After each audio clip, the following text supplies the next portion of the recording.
టామీకి aunt poly మాటలు వినిపిస్తుంటాయి. Aunt poly ఈ ఫ్యామిలీలో వార్ జరగబోతుంది అండ్ మీలో ఒకడు చనిపోతాడు అని చెప్తుంది.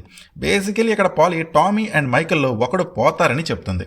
టామీ లండన్లో ఉన్న తన ఇంటికి రిటర్న్ అయిపోతాడు అండ్ టామీ వచ్చేసరికి రూబీ కండిషన్ బెటర్ అయిపోతుంది. టామీ తన పిల్లల్ని తీసుకొని అలా సరదాగా షికార్కి వెళ్తాడు.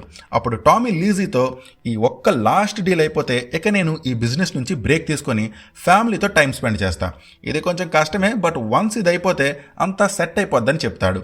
టామీ చెప్పడమైతే చెప్పాడు కానీ లీజీ మాత్రం టామీ మాటల్ని నమ్మదు. ఆ రోజు నైట్ టామీకి తన war life incidents through panic attack వస్తుంది. అది చూసి లీజీ నువ్వు డాక్టర్ని కలవడం బెటర్ అని చెప్తుంది. అప్పుడు టామీ నేను చేయాల్సిన పని ఒకటి ఉంది, ఈ బాస్టన్ బిజినెస్ సెట్ అయిపోతే ఇక finally peaky blinders can rest అని చెప్తాడు. టామీ స్టిల్ లేబర్ పార్టీకి ఎంపీనే. టామీ తన పార్టీ సపోర్టర్స్ ముందు ఒక సూపర్ స్పీచ్ త్రూ బుల్రింగ్ మార్కెట్లో ప్రొటెస్ట్ చేసేంత వరకు మీరు సైలెంట్గా ఉండండి అని చెప్తాడు.